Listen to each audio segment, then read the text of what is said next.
जादूगर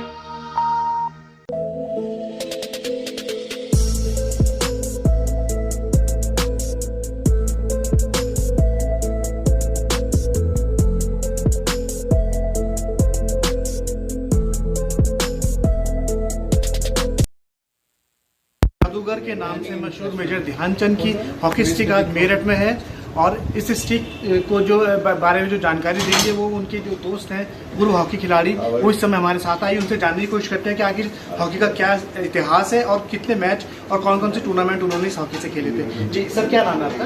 देखिए, मेरा नाम सतीश पंडित है और मैं मेरठ स्टेडियम में उत्तर प्रदेश सरकार में हॉकी कोच रहा हूँ। स्पोर्ट्स अफसर रिटायर हुआ हूँ मैं बागपत से।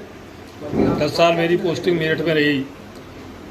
और अब जहाँ तक इस हॉकी का सवाल है तो दादा और दादा का पूरा घर, दादा के 5-6 बच्चे पंडित सोनलाल की हॉकी से खेलते रहे।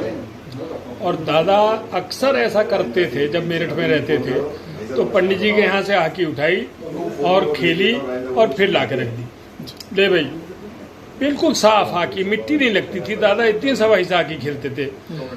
मैंने सुना भी है पंडित जी से, और क्योंकि मैं अक्सर बैठता था पंडित जी के पास में, मेरा नाम भी पंडित उसी दुकान से और उसी घर से पड़ा, फिर मैं अपना नाम ही सतीश पंडित लिखने लगा। तो ये एक नहीं 3-4 हॉकी इस टाइप की थी। मैंने तो अशोक कुमार जी ने मुझसे कहा कि पंडित जी हॉकी बाबूजी के उस टाइम की चाहिए और कहीं से भी लाओ ढूंढ के, क्योंकि वो इसी तरह से छोटे भाई समझते हैं। तो आदेश कर दिया मुझे। अब मैं फिर रहा हूँ यहाँ घूमता हुआ, भैया पुराने टाइम की हॉकी, मुझे हॉकी नहीं मिल रही। अब पंडित जी के लड़के हैं राजू भाई, इनसे मैंने कहा तो राजू भाई ने कैसे भी इंतजाम किया। ये उसी टाइप की हॉकी, उसी टाइम की हॉकी है। तो दादा इससे बहुत ज्यादा नहीं खेले होंगे मेरे ख्याल से, ओलंपिक तो नहीं खेले होंगे, लेकिन दादा का किसी हॉकी से खेलना ही बहुत बड़ी बात है। अक्सर पंडित जी एक बार ये बताते थे कि दादा चीफ गेस्ट थे, पुलिस लाइन में चीफ गेस्ट थे और पंडित जी सैंपल दिखाने गए थे। तो दादा से लोगों ने जिद करी, सादा आदमी, तो दादा नेकर बनियान पहने हुए थे। तो लोगों ने कहा कि दादा जरा आप एक हॉकी दिखाइए अपना खेल के, ये करिए वो करिए, एक गोल मार के दिखाइए। तो दादा ने साहब पंडित जी से कहा, अपनी सैंपल की हॉकी मुझे दे दे। वो सैंपल की हॉकी ली और दादा ने 2 गोल किए पुलिस लाइन पे और 2 गोल मार के अपना रुमाल निकाला, हॉकी साफ करके उस पर निशान तक भी नहीं आ पाया। तो दादा इतनी सफाई से खेलते थे। और एक दादा नहीं, अशोक कुमार भाई भी इसी तरह से हॉकी खेले। और दादा के जो छोटे भाई थे दादा रूप सिंह, जिनके नाम से जर्मनी में सड़क भी है, दादा रूप सिंह अक्सर बहुत खूबसूरत हॉकी खेलते थे।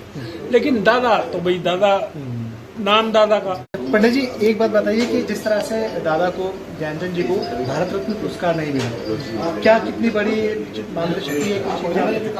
देखिए, दादा को भारत रत्न ना देना ये एक खेल के लिए बहुत बड़ी क्षति है। मैं ये नहीं कहता कि सचिन तेंदुलकर जी को गलत दे दिया, नहीं, वो भी बहुत बड़े खिलाड़ी हैं। लेकिन दादा का नाम एक देशभक्त, एक आर्मी का आदमी, पूरी दुनिया में नाम रोशन, पूरी दुनिया में दादा का मैं कंपैरिजन नहीं कर रहा हूँ सचिन जी से, लेकिन ये जरूर कहना चाहूंगा कि दादा ध्यान, एक आम आदमी से आप पूछिए कि दादा ध्यानचंद कौन, अक्सर ये कहा जाता है अभी बिल्कुल दादा ध्यानचंद ही बन रहा है। तो मैं ये कंपैरिजन नहीं कर रहा किसी से, लेकिन दादा को भारत रत्न मिलना नितांत आवश्यक है। हालांकि दादा के नाम से नेशनल स्टेडियम का नाम भी दादा ध्यानचंद के नाम से है, यूनिवर्सिटी का नाम भी दादा ध्यानचंद के नाम से है। इस सरकार ने बहुत अच्छा काम किया है कि दादा ध्यानचंद के नाम से खेल रत्न पुरस्कार रखा गया है। बहुत कुछ हो रहा है, लेकिन भारत रत्न मिलना एक बहुत बड़ी बात है, मिलना चाहिए। पंडित जी, एक जो उनके बेटे हैं उनको जो पहला प्रदेश का विश्वविद्यालय बन रहा है, खेल विश्वविद्यालय, इसकी बीसी बनाने की मांग उठ रही है, इसको लेकर क्या कहेंगे? देखिए, यदि ये मांग लोग उठा रहे हैं तो ये भी एक अपने आप में अच्छी बात है, लेकिन ये डिसीजन जो है ये सरकार का है। इसमें मैं तो सलाह नहीं दे पाऊंगा, क्योंकि सरकार के डिसीजन होते हैं, जो सरकार बेहतर समझेगी वो करेगी। लेकिन अशोक कुमार बहुत बड़ा प्लेयर, अशोक कुमार भी यदि दादा ध्यानचंद के टाइम में अशोक कुमार हुए होते तो दोनों बाप बेटे इतने बड़े प्लेयर माने जाते। अशोक कुमार जी बहुत बड़े प्लेयर थे। तो ये थे मेजर ध्यानचंद जी के साथ खेले हुए उनके दोस्त पंडित जी, जिन्होंने साफ तौर पर बताया कि उनके परिवार में अब जो उनके बेटे हैं उनको जो मेरठ में जो पहली प्रदेश की जो विश्वविद्यालय बन रहा है खेल यूनिवर्सिटी, उसकी वीसी बनाने की मांग उठ रही है। और एक मलाल और है कि जो हमारे ध्यानचंद जी थे उन्हें अभी तक भारत रत्न पुरस्कार नहीं मिला है, जिसकी मांग उठा रहे हैं। और उम्मीद है कि भारत सरकार या जो भी मौजूदा सरकारें हैं वो इस बात को लेकर कुछ कदम उठाए और उनको ये उपलब्धि हासिल हो सके। एक सवाल आप और कि दादा के टाइम में उनके कितने बच्चे कितने बच्चे खेले दादा के अब तक? देखिए, दादा का ऐसा एक भी बच्चा नहीं जो हॉकी ना खेला हो, और बड़े लेवल की हॉकी खेले हैं। चाहे वो ब्रजमोहन भाई साहब थे, चाहे सोन भाई साहब, चाहे राजकुमार जी, चाहे अशोक कुमार, चाहे ये क्या नाम है अबे बड़े का नाम उमेश, देवेंद्र, वीरेंद्र, ये सब दादा के बच्चे हैं। और दादा के बच्चे सब हॉकी खेले, ऐसा कोई नहीं बचा जो हॉकी ना खेला और बड़े लेवल की हॉकी खेले।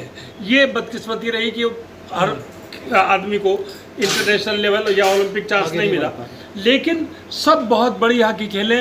राजकुमार भाई साहब और अशोक कुमार भाई साहब तो बहुत बड़ी लेवल की हॉकी खेले। और दादा के भाई छोटे रूप सिंह, वो भी ओलंपिक खेले दादा के साथ में। दादा अक्सर ये कहा करते थे कि मुझे तो रूप सिंह ने खिलाड़ी बना दिया। और जबकि दादा के कोच का भी मैं नाम जानता हूँ। एक आर्मी में दादा के कोच हुआ करते थे बाले तिवारी। ये सब अशोक भाई ने मुझे बताई हैं। तो वही बातें, क्योंकि मैं इस परिवार के बहुत करीब रहा हूँ, मैं दादा से मिला हूँ, इस परिवार के तो करीब हुई हूँ। कई कल आप ये देखिए कि मुझसे ये जिम्मेदारी दी गई, मैं लेके जा रहा हूँ यहाँ की। तो दादा अपने आप में एक शरीफ इंसान का अक्सर ये हुआ करता था कि दादा तुमने वो गोल बहुत अच्छा मारा। बोले मैंने क्या मारा? रूप सिंह ने मुझे बॉल ऐसी दी, मैंने गोल मार दी। तो दादा कभी ये नहीं कहते थे मैं ग्रेट हूँ। शरीफ इंसान, बहुत बड़े, और ऐसा पूरा परिवार। Thank you. तो ये थे मेजर ध्यानचंद जी के दोस्त, जिन्होंने साफ तौर पर बताया कि किस तरह से उन्होंने यहाँ पर खेल खेले और किस तरह से देश का नाम पूरी दुनिया में रोशन करा। अब देखना होगा कि जो इनके दोस्त और जो परिवार की मांग है कि मेजर ध्यानचंद जी को भारत रत्न पुरस्कार मिले, तो कब तक मिलता है और किस तरह से सरकार जो है उनकी ये मांग को पूरा कर पाती है। कैमरामैन किशन सूदन के साथ प्रेम शंकर, जनवाणी न्यूज़, मेरठ।